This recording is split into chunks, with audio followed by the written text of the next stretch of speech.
So this was kind of a long one that takes place when I was a student at UTEP. That's the University of Texas at El Paso for those of you that didn't know. And it happens to be one of the best places to study engineering in the entire country, let alone the Southwest. But what many of you will know is that El Paso is right across from the Rio Grande from its sister city, Ciudad Juarez. Back in the early 90s, there was none of the beefed-up border security that exists now. Sure, the cartels were operating, and maybe I'm just remembering this through rose-tinted glasses, but there just wasn't the same kind of senseless violence that affects the region today. The students that lived in El Chuco, what many Mexicans called El Paso, had a lot of respect and love for Juarez, for one big reason: the drinking age. In a place where the drinking age was and is 21, we were like an hour's drive away from a foreign country where we could drink tequila and Corona until we passed out, and no one would bat an eyelid. Getting over the border was a piece of cake, too. I can't speak for today, but back then you could just park your car on the American side, walk over a bridge, pay the toll, and boom, you're in liquor heaven. And now you understand why UTEP gets some of the highest application numbers in the country. About the same time I was making my college applications, a buddy of mine went off to join the Marine Corps. We hadn't seen each other for years, so when he got back from a deployment to the Gulf, we organized for him to come down to El Paso for some much-needed catching up. Only, he too had heard about the drinking age loophole and was insistent that we take advantage of it. Naturally, I agreed. So we're over in Juarez, getting hammered and jamming with this mariachi band in some dive bar, having the time of our lives. And somehow we get separated. At this time, I should add that I'd only ever been over to Juarez myself like twice previously, so it's not like I know my way around too well. Stupidly, I decide to go looking for my buddy. Thanks to the booze, I can't quite remember how, but I ended up in this big square that's hosting a large gathering of people. Me being drunk assumes that this is just some kind of party, so off I go to join in with the revelry and practice my bad drunk Spanish. Only it's not a party at all. And although the bad vibes come a little too late, boy, they hit hard. I remember trying to just get out of the crowd, feeling super panicky when I came across a large truck, Policia, stenciled on the side. There were Mexican cops just tossing people into the back, beating them with batons before bundling them inside. I'll never forget the way this cop looked at me, pure hatred in his eyes as he lunged toward me. I'm not Latino or anything, but I do have dark hair and brown eyes, not exactly the most obvious gringo imaginable. So the fear I felt when I realized this cop just assumed I was a Mexican rioter or something, Jesus Christ, I'll never forget that feeling of helplessness. Yo soy americano, por favor, no. Por favor, yo soy americano. I screamed, but my accent always was horrible. The cop didn't understand. Maybe he did, but he just didn't care. But his only response was to beat me with the black baton he held tight in his fist. Before I knew it, I was stuffed into the back of a hot, stuffy police wagon with the group of terrified Mexicans. You have no idea how much it sucked, sobering up inside an overcrowded Mexican jailhouse where I could barely understand a single thing anyone was saying. From what I can remember, it was just this huge, concrete monstrosity on the outskirts of the city, and it was not like any U.S. county jail I'd ever heard of. Instead of smaller cells or whatever, they basically just had these huge, caged-off yards that seriously had like hundreds of dudes thrown into them. I mean, some were like half a football field and still seemed overcrowded. At first, I thought I might be in luck, that they discovered that I was an American tourist during the booking process and send me on my way. No harm done. My heart sank when I realized that there was no booking process as such, that they just throw you in with hardened criminals and deal with you when they're good and ready. I was screwed. I was pretty sure I'd end up getting beaten up, stabbed, or worse. But I was wrong, and thank God I was wrong. The only dudes who bothered to pay attention to me were just curious as to how I'd ended up there. Otherwise, the other prisoners just talked and sometimes fought amongst themselves. My new amigos and myself could barely communicate, but thanks to the little bit of Spanish I took in high school, I could sort of get by. They offered me smokes and through a series of complex hand gestures established that they'd have my back for the presumably short time that I'd be there. Shout out to Miguelito. You're probably not reading this, but I'm eternally grateful. I end up being let out in the morning when they finally bring me out for booking. I thought the cops might be at least a little apologetic, but nope. They didn't care. Just sort of shrugged before showing me the door. So I'm a mess when they let me out of the jail. I'm hungover, I've not slept at all, and I'm a nervous wreck from the entire experience. All I can think about is getting to the border and getting home. I mean, I worry briefly about my Marine buddy, but then I remember he'd been to war and could probably look after himself. I know it was selfish, but like I said, I was in a bad way. Only when I got to the toll bridge to get back to the States do I tap my pockets and realize, at some point during my stay in the jail, somebody had stolen my wallet and passport. I thought I was going to empty my stomach right then and there. I mean, when people talk about feeling sick with fear or whatever, that stuff is for real. I know it wasn't the case, but in those few moments I thought I'd be stuck in Mexico for the foreseeable future. Now, I do love Mexico, but it is not the place to be stuck with no money and barely any Spanish, and there was no way I was going to spend a night on the streets in Juarez. So, with my heart in my mouth, I started walking towards the toll booth, hoping he might take pity on me and believe my story. Sometimes I think that the craziest part about the whole thing is that border security actually did believe me. They cross-checked some stuff, called the UTEP to ensure that I was in fact a student there, then just let me pass. Turns out that the whole losing your passport thing happens way more than I'd first thought. I think I was just too exhausted and scared to show any real emotion. I just trudged back to my car and drove back into El Paso, promising myself that I would never, ever drink tequila again.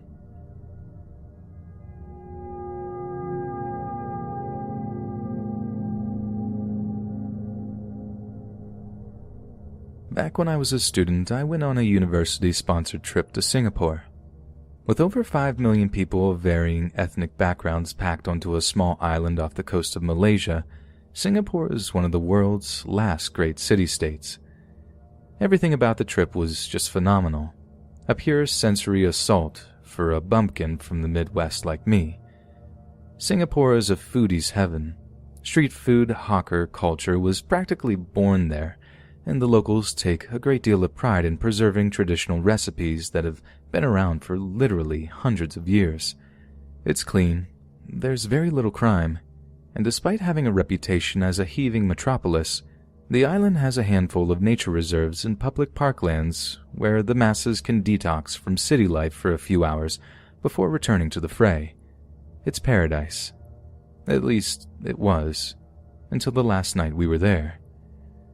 Being the last night, we decided to head over to Clarke Quay, which happens to be Singapore's main attraction when it comes to nightlife. It's a little more upmarket, with the kind of clubs that do bottle service and VIP booths, but we figured since we'd be slumming it all summer that we should go out with a bang. Clark's is a bit of a walk from the rented apartment I was sharing with my other people on our course, so we were stopping into little bars along the way, and by the time we got there, we were smashed. It was a brilliant night. Singapore never ceases to be a feast for the senses, but it was wild. We all drank way too much, and the last thing I remember is getting into a taxi after puking up a bunch of flavored vodka. I'm not entirely sure how I got into my apartment, but I must have done okay, because a couple of hours later I woke up fully clothed, in my own bed, reeking of vomit and booze.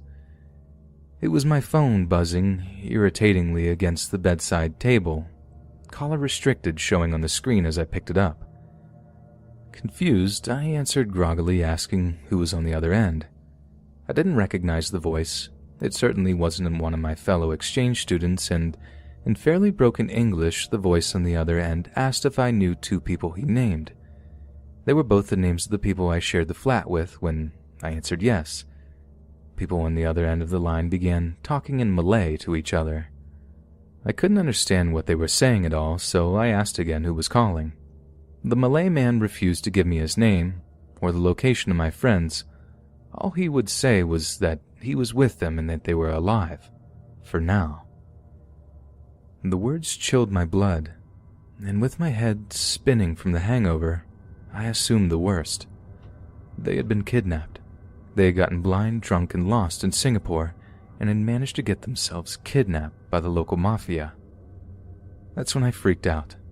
I started shouting down the phone, telling them that I was going to call the police, that they'd be dead men if they laid a hand on my friends, that I was an American and I'd make sure that they'd be in prison for the rest of their lives for this kidnap.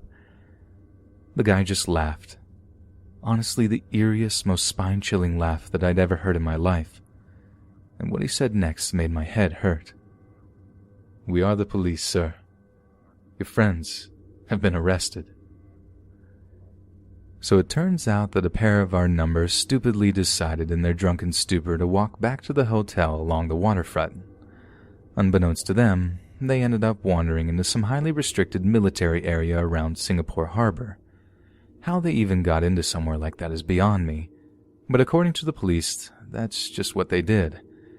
They're wandering around like morons, making a bunch of noise and generally being idiots, when out of nowhere a bunch of Singapore Marines surrounded them with weapons drawn and take them into custody. They hand them over to internal security, Singapore's equivalent of the FBI, where they're basically going to be charged with spying for a foreign power.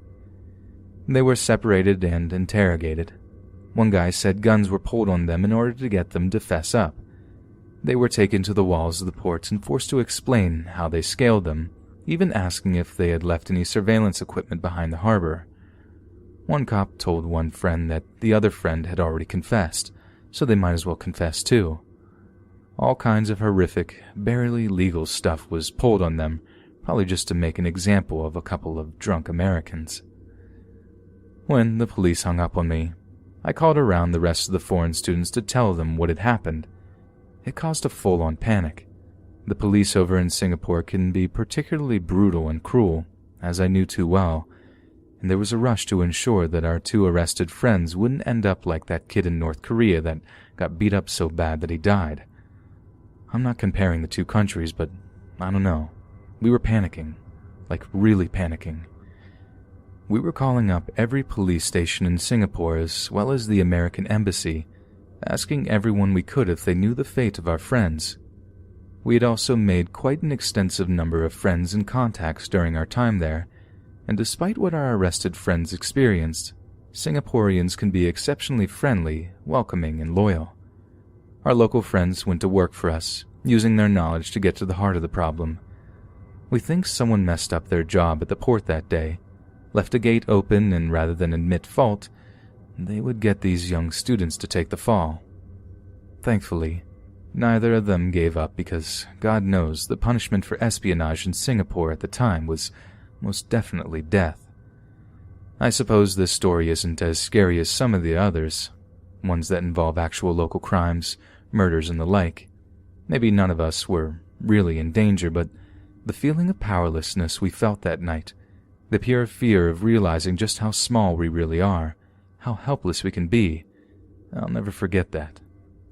So please, if you go traveling or on vacation to someplace far, far from home, be on your best behavior. Not everywhere is as free or as fair as the United States, as terrifying as that may sound.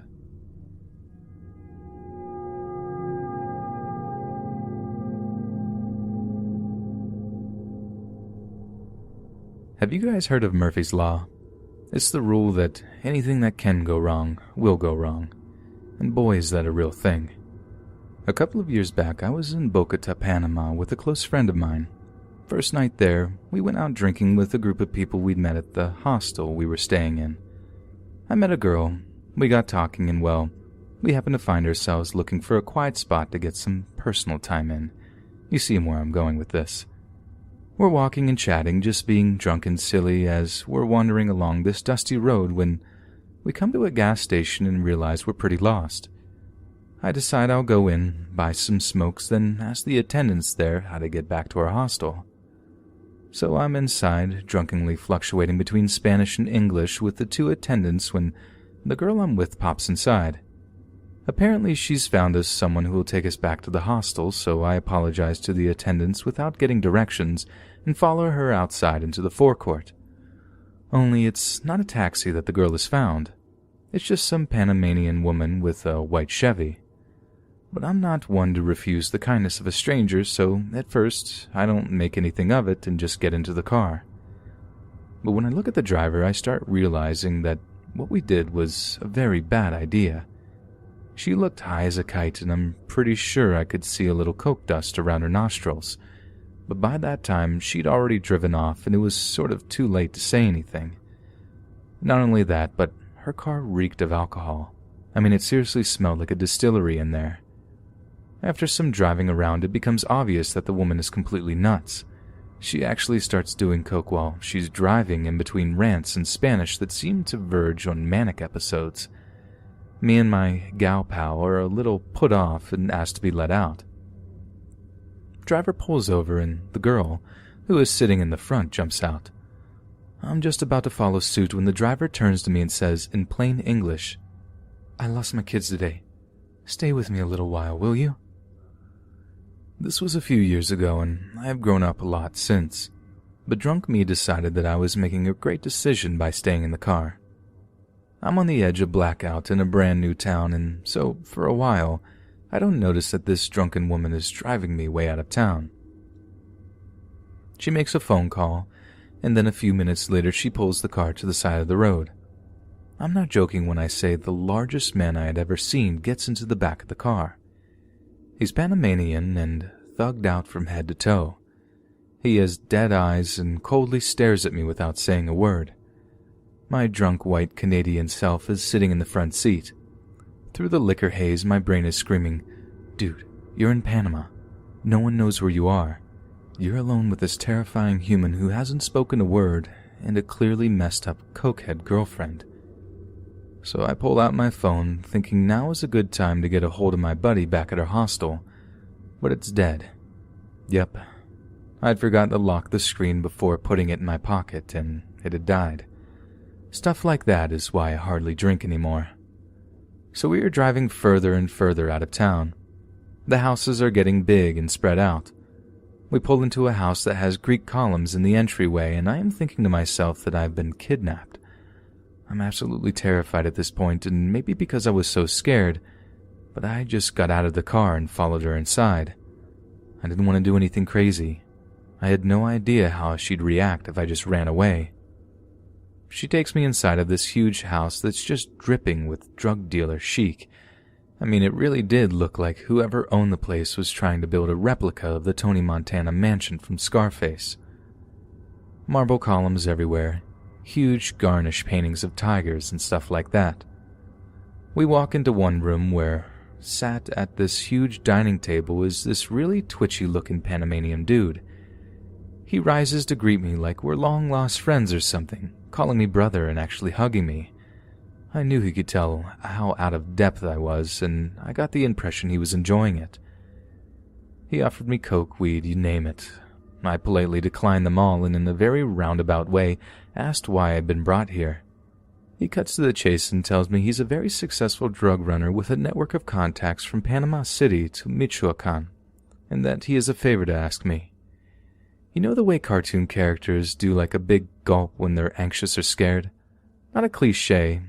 That actually happens, and the Panamanian drug runner has to stifle his laughter when it happened to me. He tried to calm me down, assure me it wasn't a big deal, but then, without breaking a sweat, he explained that he wanted me to smuggle a kilo into the States for him. I think I just totally zoned out when he was explaining how I'd do it, imagining myself in an orange jumpsuit, my parents quietly crying as my sentence is read out. There was no way I could go through with something like that, but I didn't think that was what my host wanted to hear. I pretended I was into the idea, asking how much money I'd make from the run, whereabouts in a vehicle you could hide so much. Then I told him I'd be back in touch within a couple of days to confirm the departure date.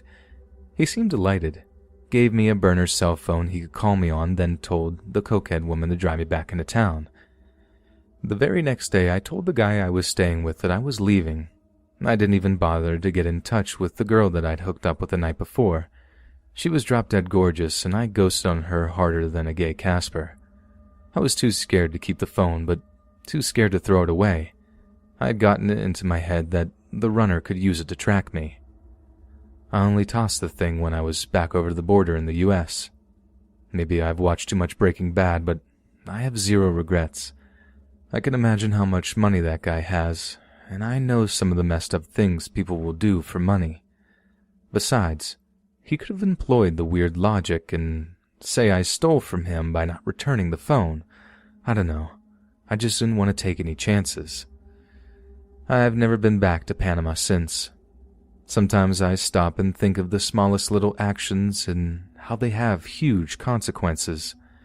Meeting the wrong girl, getting into the wrong car, all can have the most disastrously unimaginable consequences, and I guess next year I'll just try Canada.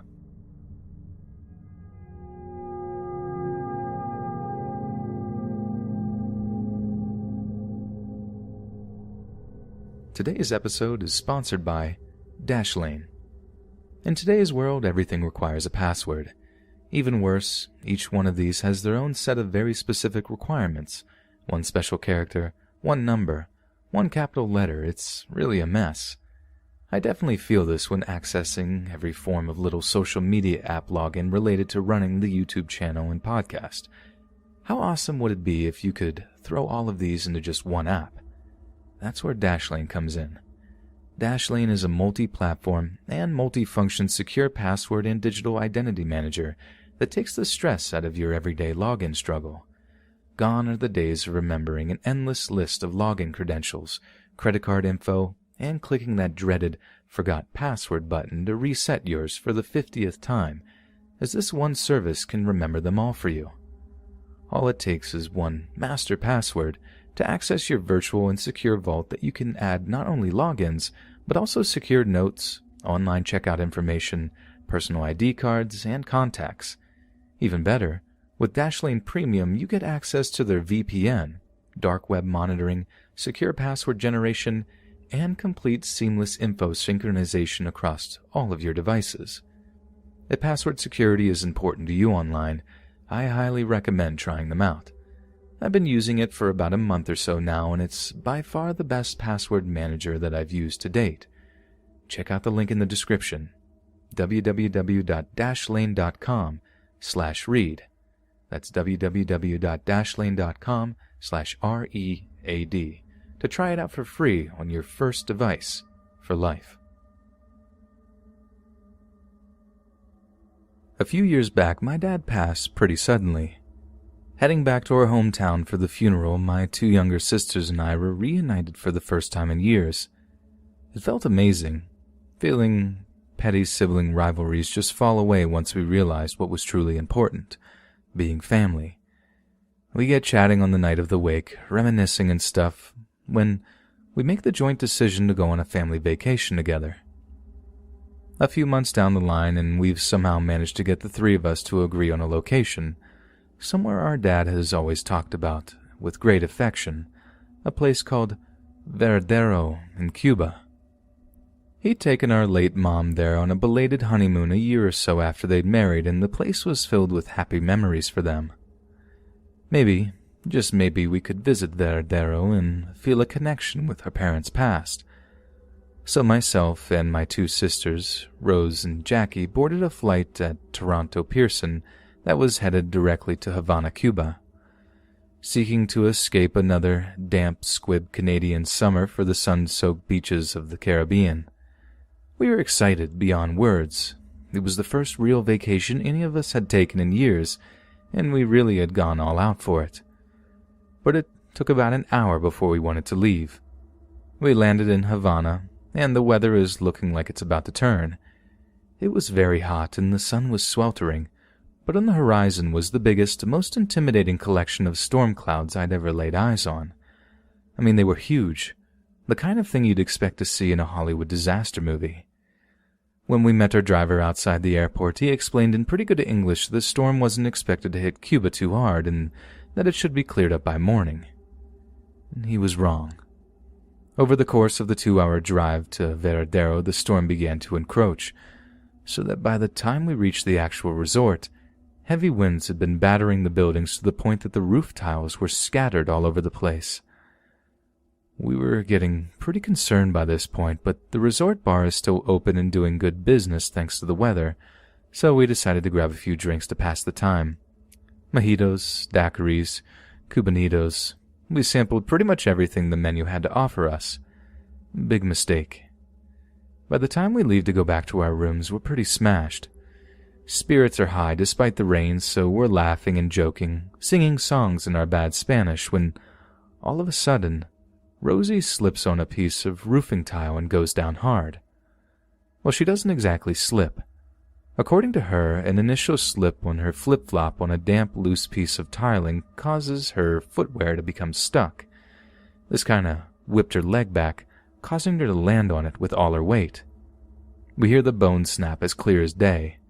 It was horrific, but not as horrific as Rosie's screams. It took about 30 minutes of screams, tears, and panicking resort staff before the Cuban ambulance finally showed up. Some people make a big deal about the quality of Cuban healthcare, but I can assure you, the reality is quite different. The ambulance was literally just a can with a wheelchair in the back. No stretcher, no monitors for vital signs, nothing like we were used to back in Canada. What's worse, the driver was a doctor himself. The hospital was short-staffed that their own doctors were forced to drive the emergency vehicles themselves. Speaking of the hospital, we were horrified to find out that the closest clinic was over 45 minutes away in a place called Matanzas, and when we get there, it's worse than we could have imagined. The whole place is flooded thanks to the rainstorm, and we certainly weren't the only ones to suffer an accident because of it. The place was heaving with wounded and injured people. There were bloody palm prints on the walls, smears of blood on the floors where people had been dragged inside. The hospital staff were working so hard, but if there just wasn't enough of them, every single one was rushed off their feet, looking like they were about to snap under the pressure. Rose is still groaning in pain as we wheel her down flooded corridors. The doctors driving the ambulance were very kind and his English was almost perfect, but he just didn't have the medicine to properly dull Rose's pain. What's worse, we were doing all of this in our bikini tops. Nothing but wrap-around towels to cover up our lower halves. All these Cubans kept looking at us like crazy gringos or whatever, wondering why we were dressed for a party in what was obviously a crisis. The whole thing was stressful and embarrassing. We hadn't even converted our money yet. When the staff wheel Rose into the X-ray room, my jaw drops at how terrible a condition the machine is. It looks like it was made in the 50s or something. It's ginormous, rusted, and looked like it might come crashing down on whoever was unfortunate enough to be under it at the wrong time. Another doctor arrives. They complete the X-ray. Then the doctor tells us they're going to try to set Rose's broken leg without any anesthetic. I honestly thought I'd heard him wrong. None of us could quite believe what he just said, but in his similarly near-perfect English, he explained that the hospital was short on anesthesia, and we're saving it for high-priority patients. What could be worse than a broken leg? We weren't sure, but the doctor was insistent that Rose would not be receiving any anesthesia. I cannot begin to describe the screams I heard. Jackie and I became so upset that a hospital security guard forced us to wait outside the room. The only seat available was next to an unconscious Cuban man. He was barely breathing, his head lolling back into his chair. I was pretty sure he was dying. Finally, after they set her leg, the doctor administers propofol just to knock Rosie out cold. They then explain they don't have the tools to perform any complex surgery required to properly set Rosie's leg, and we needed to get home, and fast. The next flight back wasn't until 8 p.m. the next night. Add the fact that the only wheelchair on the resort was too small to barely function. Our dream vacation had literally turned into a waking nightmare of pain, sleeplessness, and soul-crushing panic. We made it back in one piece, but Rose now has a permanent steel rod in her thigh and has been strongly advised to have gastric bypass surgery in order to reduce to a weight her weak leg can support. Please be very, very careful when you're on vacation. Many areas of the world are not nearly as fortunate as we are, and it can be quite a shock when you're face to face with that sort of deprivation. I would hate to think that anyone would have to suffer like my sister did, ever again.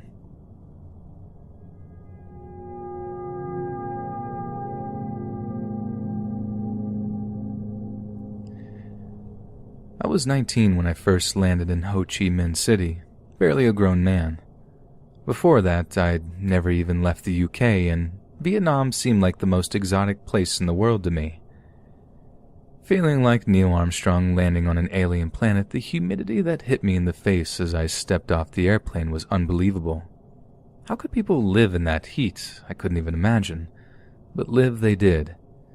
In tiny, arterial streets and wide sunflower-lined avenues, millions upon millions of Vietnamese made their way around the city on little mopeds and scooters.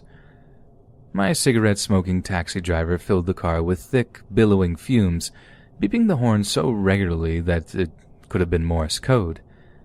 I recoiled when he began bellowing viciously out of the window in Vietnamese at any two-wheelers that came in too close. It was a sensory overload. Alien sights and unfamiliar noises, exotic scents both putrid and pleasurable. It was almost a relief to arrive at the small, dingy hostel I'd be staying at for at least a couple of nights. I quickly developed a taste for Vietnamese food. Loud, vibrant flavors and some strangely familiar forms. Vietnamese beer was pretty good too, yet it was the night that brought Saigon to life. Neon signs and blaring speakers from shrines and temples. Vietnamese go-go dancers gyrating to lyrics they couldn't understand.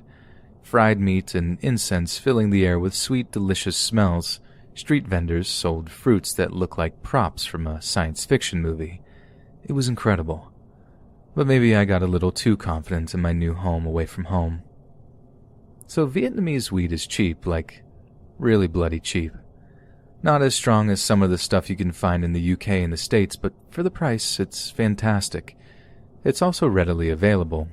You can rock up to some little Vietnamese dive bar and pay the bartender to nip out and grab you a bag. It's really that easy. Only this one night, my usual connection isn't in work.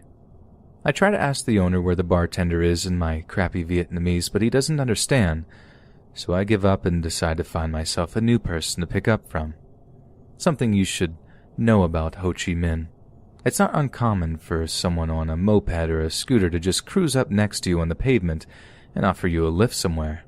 They'll be like, "Hey man, you want beers, ladies, weed, ecstasy?" Most people just laugh and decline politely, with the Viet hustlers just taking it on the chin and shouting bye-bye as they drive off. But when this dude rolls up and gives me the same routine, I nod and ask him if we can drive me somewhere to buy some smoke. As I expect, he smiles, nods, and tells me to hop on. After we're driving for about 15 minutes, I notice that we're actually heading out of the city center. Not just that, but we seem to be heading way out into the suburbs, which in Vietnam is basically just jungle with houses interspersed between thick patches of foliage. I didn't mind the journey really, as long as he didn't try and gouge me for it, and find much more quality stuff if you go out into the country where there's not as much demand.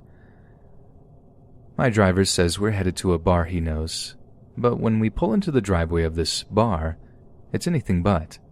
It's literally just someone's house, a 2-story building with like a porch out front. He tells me we've arrived and I should wait on the porch for him to get my gear for me. Me being me, I just sort of assumed I either misheard the guy or there's been some other kind of miscommunication, probably on my part. So I do as he says, sitting in a white plastic chair on this house's porch while the owner comes out and starts talking to the driver. But when he sees me, he's absolutely effing fuming. He starts growling stuff at the driver, pointing at me and then at the driver. I didn't need to speak Vietnamese to know that I'm definitely not welcome here. But to my confusion, the two just go inside and leave me be. I'm getting pretty impatient after about 20 minutes goes by and I'm still just sat there, waiting on these two guys to come out with my smoke. Worried I'm being ripped off, I get up out of the seat and start wandering towards the doorway of the house, trying to get a look inside.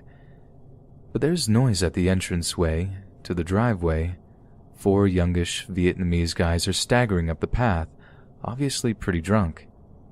When they see me, they make the older owner's reaction look tame. They're not happy to see me, drunkenly jabbering in Vietnamese and making some pretty aggressive hand gestures. I'm backing off up the porch, hand raised before me like this I'm no threat to anyone kind of way, but they just sense the weakness and ramp it up. One is pushing me, the other is actually trying to stick his hand in my pockets to rob me. All the while the other two are like half goading them on and half trying to throw punches and kicks at me through the melee. I'm convinced I'm about to be robbed and battered by a gang of angry Viets, and that I'll have to walk hours back into Ho Chi Minh without a penny to my name. And that's when I hear it. There was this loud, echoing crack that caused the Viet lads to scatter away from me. I look up and the older owner of the house has stood there holding a bloody, smoking gun in the air. He then proceeds to aim it at the gang of Vietnamese lads, screaming stuff in Viet at them as they back up the driveway, absolutely bricking it. I honestly thought he was about to shoot one of them, right in front of me, and as much as I'm kind of ashamed to admit it, I sort of wanted him to. I actually found myself wanting this fella to just smoke one of those absolute ratbags trying to pick on some lonely, lost Westerner. I hate bullies, I always have. These fellas just legged it up the drive, though, tails between their legs. I'm still shaking as the owner starts talking to me in Vietnamese. I have no idea what he's saying, but it's some kind of sort of explanation for what just happened. To this day, I don't know exactly what happened, but I'm guessing they were just some neighborhood thugs, come to pick up some smoke as I had, who decided that they didn't like what they saw. Simple as that.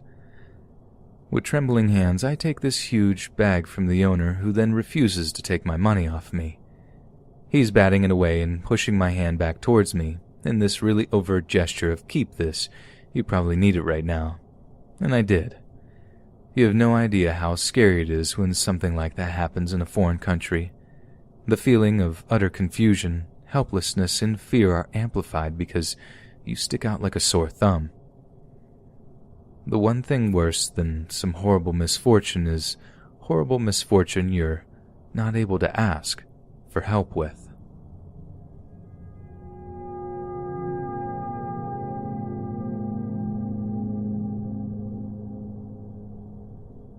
For my 18th birthday, my mom and dad organized a trip to Ireland for me and 2 friends. My dad's family had emigrated to Canada after the Second World War, and my mom also had some Irish blood, so it was always a dream of mine to visit the old country to gain a greater connection with our cultural past. My dad actually still has relatives in Belfast, in the far north of Ireland, which is technically still part of the UK, and still keeps in touch with them. So a big part of the trip was connecting with these relatives, having them show us around, treating us to some traditional Irish delicacies, like Guinness and, more Guinness. So after about a week or so of touring, Dublin, Limerick, and Cork, we headed up north via train to stay with my distant cousins in Belfast. The meetup wasn't scheduled until the early evening, and it was still quite early in the morning when our train arrived, so me and my 2 girlfriends ended up having some time to kill. Turns out Belfast is pretty cool, with a lot of stuff to see and do, so we had no worries about keeping occupied until the evening. So we're out doing a little shopping and seeing some sights when this young-looking guy walks up to us out of nowhere and strikes up a conversation. Being young girls, a cute Irish guy talking to us turned us into blushing idiots. He's telling us how he's not from Belfast, that he's only in town to do a music video shoot for his band.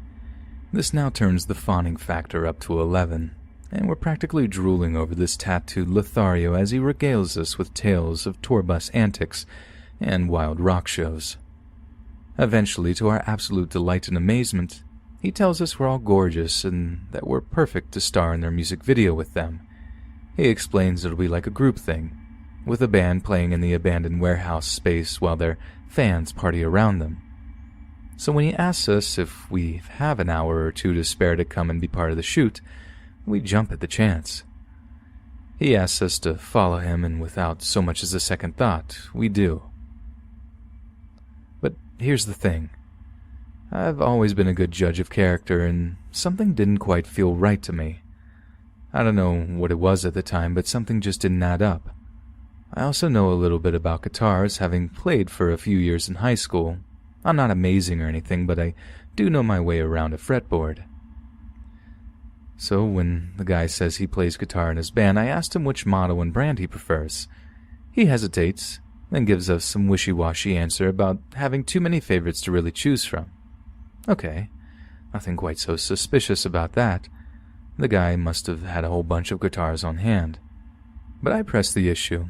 I asked him if he'd ever played a genuine Les Paul, and he honestly looks at me like I'm speaking Greek. My BS detector is going off the scales at that. Everyone who plays guitar has some dream set up in mind, some god-tier piece of gear that they've longed to have placed on a pedestal. This guy had nothing. In fact, I was starting to think he knew nothing about guitars at all. I think he actually began to notice my suspicion, and this caused him to drop a little of that happy-go-lucky disposition of his. The guy actually started walking much faster through the crowds, turning around every so often to tell us to hurry up or we'll be late for the shoot. I turned to the girls around this time to tell them that I really didn't like where this was going. While they understood my concerns, they just thought I was being overly paranoid, that I should relax and see where the adventure would take us. But when he eventually leads us all the way to his run-down-looking warehouse building that did not look at all safe, they started getting similar vibes. There's garbage everywhere, gnarly-looking graffiti all over the walls. The place looked like it was a junkie's paradise. Remember, this is in the middle of the day, and there's a ton of people around. Well, now we're way out of sight from the general public with this shady stranger who I'm convinced is up to no good. At these big iron entrance doors, he stops, waits, and then tells us to go ahead of him. The other two girls are giggling, way excited at the prospect of starring in some foreign band's music video, and just obey him like a pair of idiots. "Girls, we're not going in there. We're leaving." The words seemed to leave my mouth before I'd even realized I'd spoken them. At this point, the guy freaks out and stands in between me and my friends, trying to block their exit from the warehouse. You can see the fury in his eyes. Whatever nefarious plan he'd had for us, I'd obviously just thrown a spanner in the works. He's so overcome with anger that he's hissing at me not to ruin this for him, like flecks of spittle are flying from his lips and landing on me. It was disgusting. So gross, in fact, that I actually lean into a push, sent him flying off balance before I scream at my friends to get out of there. It takes him acting like a complete idiot for my friends to realize just what a scumbag this guy was, and at that, we're running away from his warehouse like it's on fire. The guy is yelling after us, shouting stuff about us not ruining this for him. This just makes us think he's giving chase, so we run faster and faster until we're back among the throngs of people, relative safety. I couldn't believe how dumb we were, and I told the girls as much. We swore we wouldn't tell any of the family what we had done. I have no clue what surprise was waiting for us inside that filthy warehouse space. I realized in that moment how naive I was, and to listen to my intuition, which has protected me many, many times throughout my life. What a bunch of idiots we were.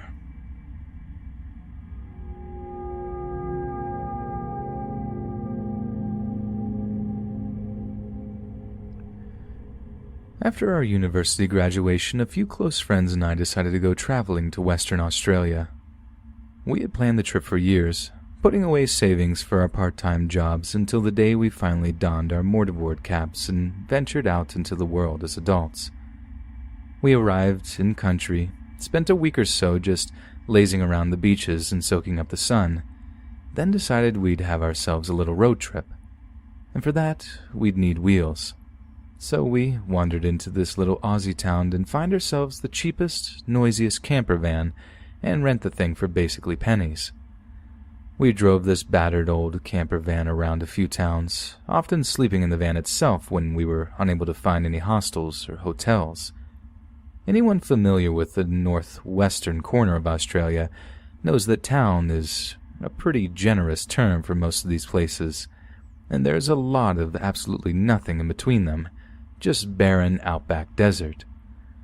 One night, after driving for hours and hours in almost pitch darkness, we decided it would be better to just pull over and get some sleep instead of risking getting lost in the outback. So we stop, drive off the road a little into this little dry patch of nowhere with no one around for miles and miles. We're tired, but we're happy. We're stocked up on food, cold beer, and now we've got ourselves a place to sleep. We've got it made. So after an hour or so around a warm fire, drinking and reminiscing about uni, we find ourselves staring up at the sky. It's an incredible vista. Lack of light pollution in that area of Australia means that the starlight canopy is a truly mesmerizing sight. But the place we're settled into is ringed by trees, so at some point, someone has the bright idea to go for a little wander so we can get a better view of the stars. It wasn't hard to find a good spot. The only trees around were nestled between the hills, hiding from the sun and sucking up any water that flowed their way. Manage to drag yourself up one of the slopes and you can see for miles and miles. I mean, Australia is so flat in places that it's like you're looking out to the ends of the earth.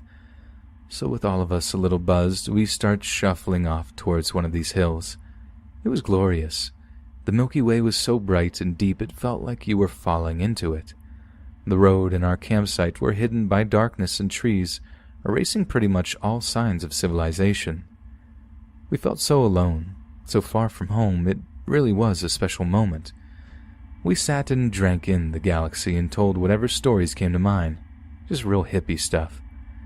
We were tiny specks in an immense universe and everything was perfect. And then it was time to go.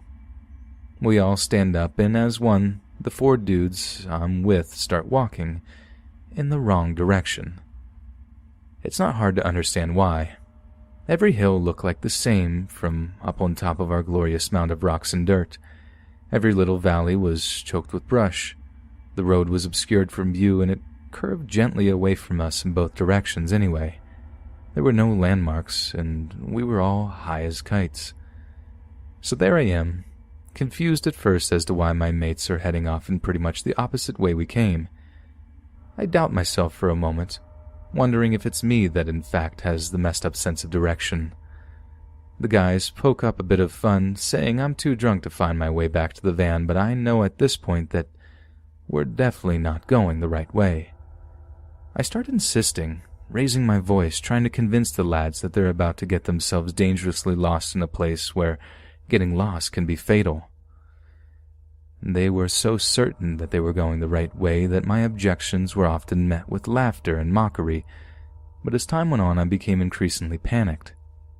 I could see this whole disastrous event unfolding before my eyes, so in a moment of clarity I just turned around and headed back in the direction I knew was correct. Now it was their turn to be insistent.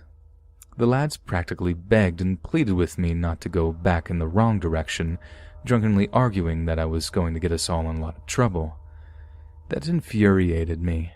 The only one with any idea of where we were, and I was being treated like a moron.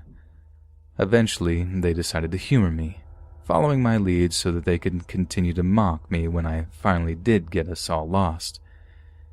Every step of the way, they pointed out how unfamiliar everything was, how it couldn't possibly be the way we came. One of the lads even started babbling about how we were going south when we really wanted to be going north. He didn't even have a compass on him. In fact, I'm pretty sure that even if he did, he still wouldn't be able to tell his mouth from a hole in the ground. They left broken twigs and a trail behind us so we could find our way back, an idea that would have served us a whole lot better an hour or two beforehand. The one dude tried to physically drag me back to the hill and into the wilderness. They laughed at me, right up until we stepped out of a ditch and into the clearing where our camper van was set up. They weren't laughing then, I can tell you that much.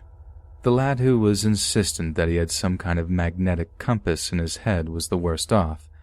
He seemed flabbergasted, like the only explanation was that the camp had moved, not that we'd nearly gotten ourselves lost. I looked up this rest area later on Google Earth. Had we gone in any direction other than directly back to the road, it would have been over 120 miles before we hit any signs of civilization. If we were very, very lucky, 120 miles of Australian outback with no food, water, or tools. We'd have died, surely, and it only takes a few days without water before the body just packs in, and we were so dehydrated from the alcohol and smokes that I don't think that we'd have lasted a day alone in the outback. And that's the story of why I don't hike with drunks anymore. Hey friends, thanks for listening. Be sure to subscribe and click that notification bell to be alerted of all future narrations. If you got a story, be sure to submit them to my subreddit, r/Let's Read Official, and give and receive feedback from the community, and maybe even hear your story featured on the next video. And join my Discord to interact with me and other listeners directly.